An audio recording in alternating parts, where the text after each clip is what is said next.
Hello lovely people, welcome to our weekly reading for the week of the 16th of January.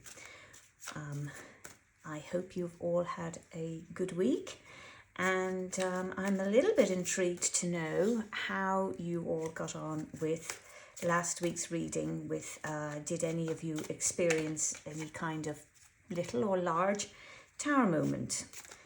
I know I certainly did, and which I won't talk about right now, but I want to see how things play out, and at some point we can talk about that. So, what are the cards going to tell us today? What do we need to know for this week? Let's see. So, we have the Ace of Wands. We have the Five of Swords, and we have the Wheel of Fortune. Right, so we have two minor arcana cards and we have a major arcana card. So if we look at the Ace of Wands, the Ace of Wands is our kind of like starting point of enterprises. So it's where that inspiration comes. And it's an urging kind of need to stir up your energy and to create something that will stand the test of time. So the key word for this card would be create, and it represents an urgent physical action from sort of an impulse to accomplishment through action. So wands are very much about action. And in a reading, when this card comes up in a reading, it's telling us that there is sufficient energy and enthusiasm to begin new projects. And also this card is telling us that the inspiration for action comes from a spiritual sword. That's really, when you look at the hand here and the coming out of the clouds, this is the spiritual source. Where we're getting our inspiration to create something. Now, if you were looking at this card in terms of a relationship, it might suggest a new partnership, or it might suggest another stage of an existing one. But whatever it is, it's the act of doing something. So you might be inviting somebody to lunch or to dinner, or you might be asking them for a phone number, or just even initiating a conversation. So once people tend to be, they're confident, and they tend to step forward confidently, and they're pretty good at risking rejection by asking, asking someone new to go on a date. I mean, this is not something you would ever see a cups person doing. Or at least it would be very rare in a cups person. So the general meaning for this card would be a call to action and a call to physical action. It's a physical beginning that, where that action is going towards a concrete goal. Now, this card can indicate travel or movement, so i.e. it could be to a new job or a new home, or it could simply be pushing plans forward. So this card will highlight the start of a new job, or it could be a different position. But whatever it is, it represents new beginnings. So it could be a new assignment. If it's finances, it would be kind of like it's a seize the day sort of card. Push ahead with your financial plans. That this card is saying there are worthwhile opportunities available at the moment. So act on your plans immediately. And if you were looking at your health, this card is saying that your physical energy levels are high. And so you do have sufficient energy and enthusiasm to embrace life fully. So this is really a card about new beginnings, and it's saying, take the physical action towards whatever it is that is beginning in your life. Now this is followed by the number 5, and this is the Five of Swords. So Whereas this card starts off very, quite enthusiastic and very positive and everything. Now we're looking at a kind of change, and fives are all about change, and swords are about mental stuff. What's going on in your head, your thoughts, and so the Five of Swords does very much kind of indicate arguments or disagreements or clashes with those people around you. And these very jagged clouds, they're indicating a lot of tension. So it would be kind of like inner chaos or confusion, but definitely a sort of scattered mental energy. So this card can also indicate, it can be described a forceful attempt, say from yourself, to have those around you agree with your point of view, and that doesn't kind of bode well. So if you were looking at finances, you'd be looking at arguments and disagreements and bitterness. And the outcome of a business adventure, it may happen, but it's unlikely that those involved would still be on speaking terms with each other, at least not in a civil manner after the adventure is complete.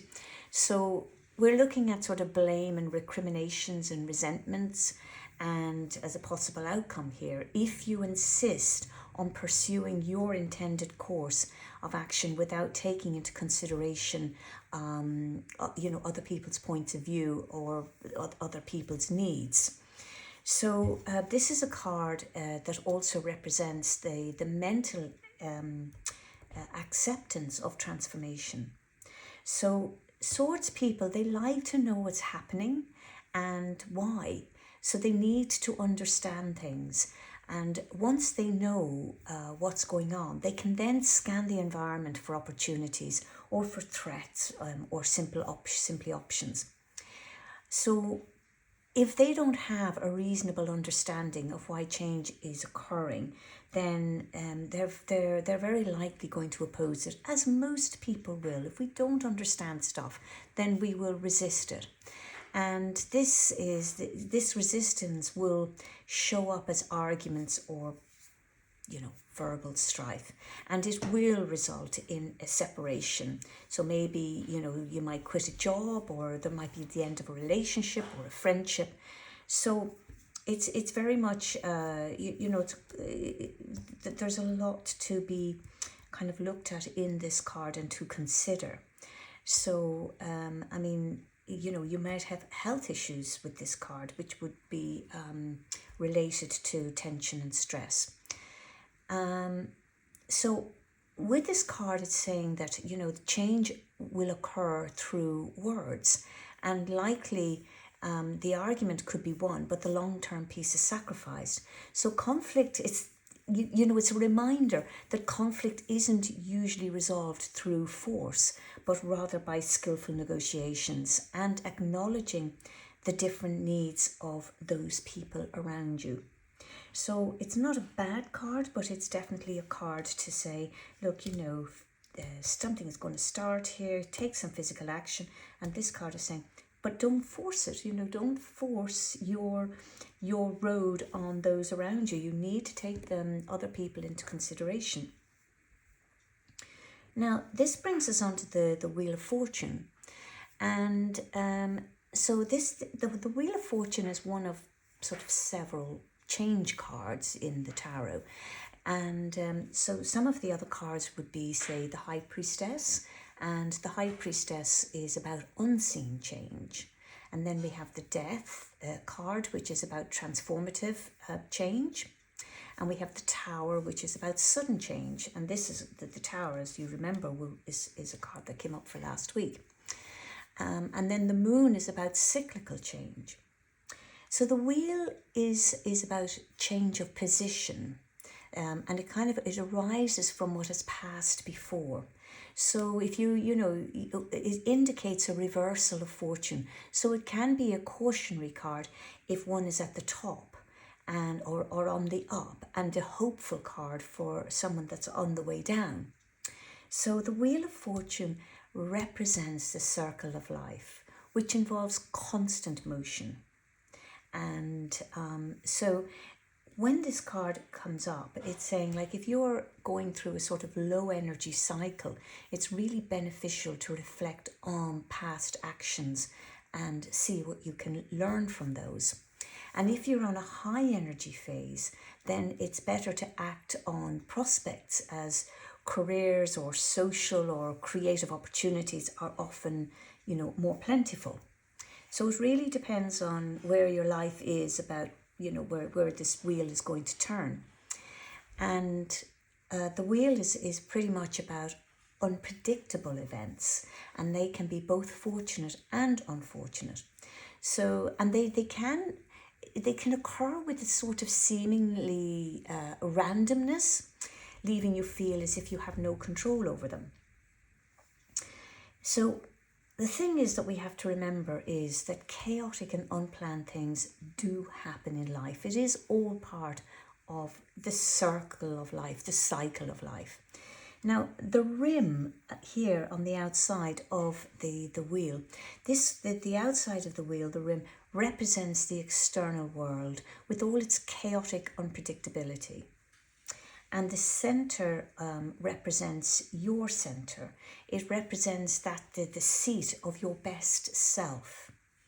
So if you can find your way home into this center, then the random things that are occurring in the world outside of your control, they won't feel so disturbing. So it's a bit like if you wrap up your whole identity and self-worth with what everybody thinks at the rim of the wheel. So, if you wrap up your identity and your self-worth with what other people are thinking about you and what they're saying, and if you're trying to impress them, then, you will be doomed to emotionally rise and fall with each acceptance and rejection, because your whole world will depend on how other people view you. And, not everybody is going to love you, and not everybody is going to dislike you, or not everybody is going to agree or disagree. So it's really important that you find your center, and your center is in here. Because if you can reconnect with your center, then you will remain centered without taking the ups and downs of what's happening personally. So you can choose your response. When you're operating from the center, you can choose your response. And when you can choose your response, it's very likely that you will, and you certainly have the choice to respond wisely. So this card actually foretells good luck to those who can find their way back to their center. So it's a quite an intriguing card, really, the Wheel of Fortune. And so we are looking again. We go back here and we're looking at the beginning of something, that physical urge to get started, that inspiration. And then, nothing can happen in life without change. So this card is about change, but it's saying don't force your will on other people. Or if you do force your will on other people, then, you're going to have a lot of unhappy bunnies around you. And it's not going to be for the best. So if you can take other people into consideration, then these changes will happen more smoothly. And it's your responsibility to understand why these changes are taking place. And, we don't always understand immediately why something is happening, but we have a personal responsibility to kind of figure it out. It's not really for other people to figure stuff out for us. It's we have that responsibility to ourselves. So if stuff is happening and you don't like it or you don't understand it, then figure it out. Research, do whatever it is you need to do. Look into yourself, because that's usually where you'll find your answers. And then, this brings us back to the over to the Wheel of Fortune, because this is the Wheel of Fortune is life. Everything what goes round comes round. It goes, life is up and down. It goes round in circles. And we don't always have control on what's happening on the outside of us. So, but what this card is reminding us is that if we are connected to the center of ourselves, then we can manage what's happening on the outside. We can make wise decisions, and because it is really about what we kind of like. It's not totally what we project out into the world, but it's, you know, there is a lot of that too. That what we project out in the world mirrors itself back to us. So, you know, three interesting cards. You know, very curious. Really, I like the way in which they've turned up, and yeah. Okay, well, I think that's as good a place to end. So I would just say to you that this is our reading for this week, and if it resonates with you, do please leave me a comment below. You can also subscribe to this channel to be notified for the next reading. And if you would like to know more, you can book a private reading with me. I would love to hear from you. You can find my email address at the description of the video. So lovely people, lots of love, and talk to you next week.